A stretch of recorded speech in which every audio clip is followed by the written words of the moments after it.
की बड़ी खबर आपको बता देते हैं। रिया की जमानत याचिका पर आज सुनवाई होनी है। ड्रग्स मामले में जेल में रिया हैं और मुंबई की भायखला जेल में रिया चक्रवर्ती बंद है। आज रिया की रिहाई पर फैसला होना है। इस वक्त की बड़ी खबर आपको बता देते हैं। रिया चक्रवर्ती की जमानत याचिका पर आज सुनवाई होनी है। आपको बता दें कि ड्रग्स मामले में रिया चक्रवर्ती जेल में है। रिया मुंबई की भायखला जेल में है और इसी के साथ में रिया की रिहाई पर आज फैसला होने वाला है। आपको बता दें कि ड्रग्स एंगल जुड़ने के बाद से इस केस में एनसीबी ने लगातार कार्रवाई की है और कार्रवाई करते हुए अब रिया चक्रवर्ती को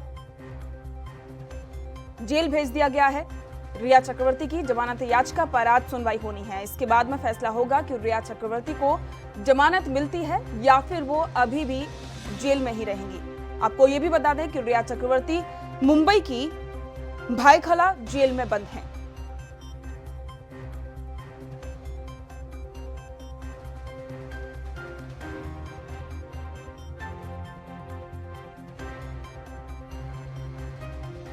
रिया चक्रवर्ती की जमानत याचिका पर आज सुनवाई होनी है और इसके बाद में आज ही ये तय हो जाएगा कि रिया चक्रवर्ती अभी भी कुछ दिन और जेल में बंद रहेंगी या फिर उनकी रिहाई हो सकेगी। इसको लेकर लगातार कयास अभी जारी हैं। आपको ये भी बता दें कि रिया चक्रवर्ती के घर से एनसीबी ने कुछ इलेक्ट्रॉनिक सामान बरामद किए थे, जिसके बाद में ये साफ हुआ था कि ड्रग्स की खरीद फरोख्त और साथ ही उसकी सुशांत सिंह राजपूत को ड्रग्स देने में रिया चक्रवर्ती का हाथ था। और इससे पहले भी रिया चक्रवर्ती के भाई और शोभिक मिरांडा को एनसीबी ने गिरफ्तार किया था। उनसे पूछताछ हुई थी। उनसे पूछताछ में भी रिया चक्रवर्ती का उन्होंने नाम लिया था और इसके बाद में रिया से 3 दिन तक रिया चक्रवर्ती से एनसीबी ने पूछताछ की थी। और इस बारे में ज्यादा जानकारी के लिए संवाददाता मुरारी सिंह मुंबई से हमारे साथ जुड़ गए हैं। मुरारी, आज रिया चक्रवर्ती की जमानत याचिका पर सुनवाई होनी है, क्या नई जानकारी आई है सामने? जी बिल्कुल सही कहना है। आपको बता दें कि रिया चक्रवर्ती के वकील जो है समीर मान सिंधे ने इस मामले में जमानत याचिका तैयार कर चुके हैं, जो बॉम्बे हाई कोर्ट में आज दाखिल करेंगे। सूत्र बता रहे हैं कि इस मामले में रिया चक्रवर्ती के पिता इंद्रजीत चक्रवर्ती से भी समीर मान सिंधे ने फोन पर बातचीत की है और जमानत के लिए हाई कोर्ट में जहां अपील करेंगे। सूत्र ये भी कह रहे हैं कि अगर बॉम्बे हाई कोर्ट से जमानत नहीं मिली तो सुप्रीम कोर्ट का भी दरवाजा खटखटाने के लिए तैयारी रिया के वकील ने बना लिए हैं। देखना है कि जब कोर्ट में बॉम्बे हाई कोर्ट में जो पक्ष वकील जो है रखते हैं रिया के, उसके बाद एनसीबी की तरफ से क्या कुछ पक्ष वहां पर रखा जाता है। जी मुरारी जी, अब जिस तरीके से रिया चक्रवर्ती को तो जेल हो चुकी है और एनसीबी लगातार इस मामले में कार्रवाई कर रही है, अब आप ये बताइए कि अब एनसीबी ड्रग्स एंगल को लेकर क्या जांच कर रही है और साथ ही अब जांच में नया क्या सामने आया है?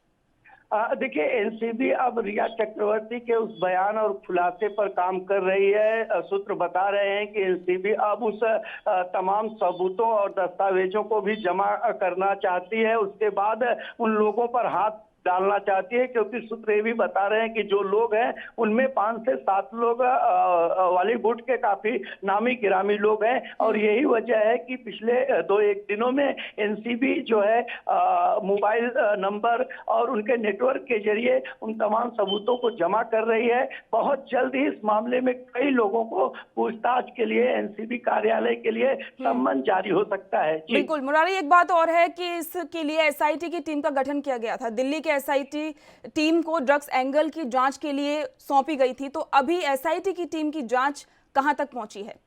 देखिए, एसआईटी की टीम की जांच की आधिकारिक तौर पर कोई पुष्टि एसआईटी की टीम से या फिर एनसीबी के प्रवक्ताओं की तरफ से नहीं दी गई है, लेकिन सूत्र बता रहे हैं कि ड्रग्स मामले में एसआईटी बड़ी भूमिका में काम कर रही है। हर एंगल से इस पूरे मामले को जांच रही है, चाहे जो एनसीबी की तरफ से सबूत दिए गए हों या फिर ईडी से जो कुछ जानकारी मिली थी या फिर सीबीआई से जो कुछ जानकारी मिली थी या फिर इसमें बांद्रा पुलिस ने जो कुछ भूमिका निभाई थी, इन तमाम चीजों को लेकर एसआईटी एक बड़े मिशन पर काम कर रही है। इस तरीके की जानकारी सूत्रों से मिल पा रही है। जी मुरारी, आज जैसा कि सभी को पता है कि आज रिया चक्रवर्ती की जो है जमानत याचिका पर सुनवाई होगी। ये जो जमानत याचिका दायर की गई है वो किस बेस पर दायर की गई है ताकि रिया को जमानत मिल सके? देखिए, इसमें समीर मान सिंधे जो रिया चक्रवर्ती के वकील हैं, वो सबसे सामने कोर्ट के सामने पक्ष रखेंगे कि रिया चक्रवर्ती के पास से किसी भी प्रकार का कोई इमली पदार्थ, ड्रग्स बरामद नहीं हुआ है, चाहे उनके फ्लैट से या फिर उनके घर पे जिस तरीके से तड़के एनसीबी पहुंची थी और अलमारी, उनकी कार और बेडरूम की तलाशी हुई थी, ऐसा कोई भी ड्रग्स उनके पास से बरामद नहीं हुआ है। सिर्फ एक मोबाइल चैट के आधार पर जो है इस तरीके का इतने दिन के लिए नहीं रखा जा सकता है, इस पर जमानत मिल सकती है। इस पहलू पर जो समीर मान सिंधे हैं, एक कोर्ट के सामने अपना पक्ष रखेंगे, जबकि सूत्र ये बता रहे हैं कि एनसीबी की तरफ से पक्ष रखा जाएगा कि अगर रिया चक्रवर्ती को जमानत मिलती है तो ड्रग्स के जो एंगल और भी जुड़े हुए हैं उसमें बाधा आ सकती है, और जो ड्रग्स लेते होंगे उनके जो है कि और भी उनमें कोई डर या फिर कोई खौफ नहीं रहेगा। जी मुरारी, एनसीबी तो अपनी कार्रवाई कर रही है, लेकिन इस केस में जो सुशांत सिंह राजपूत के मौत को लेकर जो जुड़ा हुआ है उसको लेकर सीबीआई भी अपना काम कर रही है, तो अभी सीबीआई की जो कार्रवाई है वो कहां तक पहुंची है? देखिए, सीबीआई की कार्रवाई उस दिन से थोड़ी सी रुकी है जिस दिन रिया चक्रवर्ती एनसीबी की गिरफ्त में आई है। अब सीबीआई की जो टीम है, सूत्र बता रहे हैं कि दिशा सालियान जो सुशांत की पूर्व मैनेजर थी, उसके सुसाइड केस के सुराग को तलाशना शुरू किए हैं। जहां तक सीबीआई के अधिकारियों का कहना है कि वो इस मामले में जांच कर रहे हैं और भी लोगों से इसमें पूछताछ हो सकती है। जिस तरीके से पिछले 2-3 दिनों में अगर नजर डालें तो सुशांत सिंह के जो मैनेजमेंट कंपनी के सीईओ थे या फिर जो श्रुति मोदी थी, ऐसे अय्यर थी, तो इन लोगों से जिस तरीके से पूछताछ हुई है, इसी आधार पर इस जांच को और आगे बढ़ाया जा रहा है। हालांकि सुशांत सुसाइड केस में अभी कुछ कह पाना मुश्किल है। बिल्कुल मुरारी, एक बात और है कि जिस तरीके से ये जो केस है वो आगे बढ़ रहा है, नए खुलासे भी हो रहे हैं और इसमें अब जो है रिया चक्रवर्ती भी पूरी तरीके से एक्टिव हैं। उन्होंने भी सुशांत की फैमिली पर केस दर्ज करवाया था, तो अब ऐसा लग रहा है कि जो मामला है वो कहीं ना कहीं दोनों तरफ से लड़ा जा रहा है। क्या कहना चाहेंगे?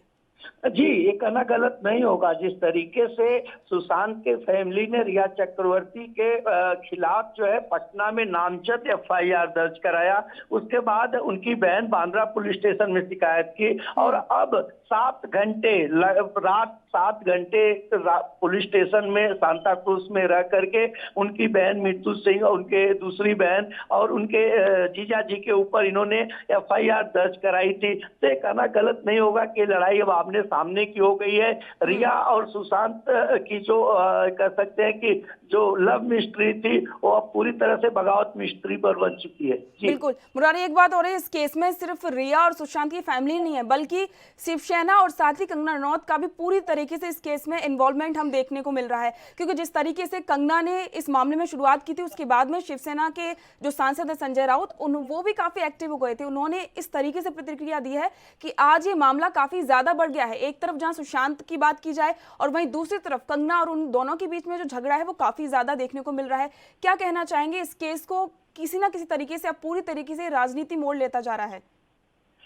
देखिए, कहना गलत नहीं होगा। पिछले 24 घंटे में जो कुछ महाराष्ट्र में हुआ वो शिवसेना के लिए नहीं बल्कि हिंदू हृदय सम्राट स्वर्गीय बाला साहब ठाकरे, जिन्होंने शिवसेना का निर्माण रखा था और उन्होंने कहा भी था, उनके कई भाषण सोशल मीडिया और न्यूज चैनलों पर चल रहे हैं, जिसमें उन्होंने कहा था कि महिलाओं के साथ जिस दिन अपमान हुआ, अत्याचार हुआ, उस दिन शिवसेना खत्म हो जाएगी। तो जो सारी चीजें कंगना बनाम शिवसेना लड़ाई यहाँ थी कि क्या सुशांत की हत्या हुई है या आत्महत्या है, लेकिन इसे पूरी तरह से पॉलिटिकली बना दिया गया है। एक के बाद एक शिवसेना के जो प्रवक्ता है संजय राउत, वो कभी मुख्य पत्र सामना के जरिए तो कभी अपने ट्विटर के जरिए कंगना पर निशाना साध रहे हैं। तो वही कंगना भी जिस तरीके से सुशांत मामले में अपना पक्ष रखी है, उसमें वो कहीं से भी पीछे हटती हुई बिल्कुल मुरारी, कहीं ना कहीं ये बात तो है कि कंगना भी पूरी तरीके से इस मामले में एक्टिव है और वो किसी भी तरीके से पीछे हटने का नाम नहीं ले रही है। इस जानकारी के लिए आपका बहुत बहुत शुक्रिया। और इस वक्त कंगना रनौत को लेकर बड़ी खबर सामने आ रही है। कंगना रनौत और संजय राउत के बीच में लगातार बयानबाजी तेज है और अब इस मामले में एक और बड़ी खबर है। कल बीएमसी ने कंगना रनौत का ऑफिस गिराया था। इसके बाद में आज बॉम्बे हाई कोर्ट में इस मामले में सुनवाई होगी। कल हाई कोर्ट ने उद्धव सरकार को फटकार लगाई थी। कंगना रनौत और शिवसेना के बीच में बड़ी तकरार देखने को मिल रही है। कल बीएमसी ने कंगना रनौत का ऑफिस गिराया था। इसके बाद में बॉम्बे हाई कोर्ट ने बीएमसी पर फटकार लगाई थी और आज इस मामले में बॉम्बे हाई कोर्ट में सुनवाई होनी है। क्यों लगातार पिछले कई दिनों से देखने में आ रहा है कि जिस तरीके से कंगना रनौत और शिवसेना सांसद संजय राउत के बीच में सबसे पहले ट्विटर वॉर शुरू हुआ था और अब ये ट्विटर वॉर है वो हाई कोर्ट तक चला गया है। आज बॉम्बे हाई कोर्ट में सुनवाई होनी है क्योंकि कल बीएमसी ने कंगना रनौत का ऑफिस तोड़ा था। इसके बाद बहुत सारे सवाल खड़े हुए थे। राजनीतिक खेमे के कई बड़े नेताओं ने भी इस पर आपत्ति जताई थी और सबका यही कहना था कि पहले इसके लिए सूचित करना था। अचानक से इस तरीके से ये कार्रवाई ठीक नहीं है और इसके बाद बॉम्बे हाई कोर्ट ने भी बीएमसी को फटकार लगाई थी और आज इस मामले में बॉम्बे हाई कोर्ट में सुनवाई होनी है।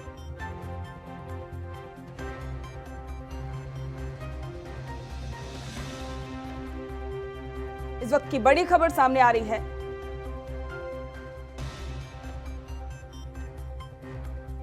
आज बॉम्बे हाई कोर्ट में सुनवाई होगी और साथ ही इस बारे में ज्यादा जानकारी के लिए मुंबई से संवाददाता मुरारी सिंह हमारे साथ जुड़े हुए हैं। मुरारी जी, जिस तरीके से लगातार ये जो वॉर हमें देखने को मिल रहा है और आज बॉम्बे हाई कोर्ट में कंगना रनौत को लेकर आज सुनवाई होनी है, क्या कुछ नई जानकारी सामने आ रही है? जी बिल्कुल सही कहना है। आपको बता दें कि कंगना रनौत बनाम शिवसेना की लड़ाई अब बॉम्बे हाई कोर्ट पहुंच चुकी है, जहां 3 बजे बॉम्बे हाई कोर्ट में कंगना की याचिका पर सुनवाई होगी। जानकारी है कि अगर कंगना ये केस जीतती है और उनकी याचिका सही साबित होती है तो बीएमसी को कहीं न कहीं इसका हर्जाना भरना होगा। और जिस तरीके से कंगना ने फिर एक बार ट्वीट करके शिवसेना पर हमला किया है, उन्होंने कहा है कि जिस विचारधारा पे श्री बाला साहब ठाकरे ने शिवसेना का निर्माण किया था, आज वो सत्ता के लिए उसी विचारधारा को बेचकर शिवसेना ने सोनिया सेना बना चुकी है। इस तरीके का एक नया ट्वीट अभी कंगना रनौत ने किया है। वहीं 3 बजे सुनवाई है। जानकारी है कि कंगना रनौत के जो वकील हैं वो जो है कि 10 बजे कंगना रनौत से मुलाकात कर सकते हैं। मुरारी, एक बात और, जिस तरीके से जो झगड़ा शुरू हुआ था, ये जो बयानबाजी शुरू हुई थी, उसमें कहीं ना कहीं दोनों ही पक्ष मजबूत दिखाई दे रहे हैं। क्योंकि कंगना का तो समझ में आता है वो शुरुआत से ही अपने बेबाक बयानों के लिए काफी चर्चा में रहती हैं। देश का कोई भी मुद्दा हो उस पर बेबाकी से बयान देती हैं। लेकिन जिस तरीके से शिवसेना सांसद ने ये जो बयान दिए थे, एक महिला है वो, उनको लेकर भी, एक एक्ट्रेस है उनको लेकर, इस तरीके से उनकी बयानबाजी समझ से थोड़ी सी परे है। क्या कहना चाहेंगे? देखिए, यही वजह है कि कल इसका खामियाजा शिवसेना को मुंबई में भुगतना पड़ा। ये वही शिवसेना थी जब महाराष्ट्र बंद करने की बात होती थी, आंदोलन की बात होती थी तो दिल्ली तक सरकार चरमरा जाती थी। लेकिन कंगना के बगावत करने के लिए शिव सैनिक वहां पहुंचे थे, लेकिन कंगना के समर्थन में जब भीड़ देखे तो वहां से रफू चक्कर हो गए। और ये महाराष्ट्र के इतिहास में पहली बार हुआ है कि शिवसेना किसी मुद्दे पर पीछे हटी है। अब ऐसे में कंगना का आरोप और कोर्ट की सुनवाई के बीच अब शिवसेना किस तरीके की बयान जारी करती है, खास करके संजय राउत की तरफ से किस तरीके का ट्वीट देखने के लिए मिलता है, इस पर भी सबकी निगाहें टिकी हुई है। बिल्कुल मुरारी, बहुत बहुत शुक्रिया जानकारी के लिए।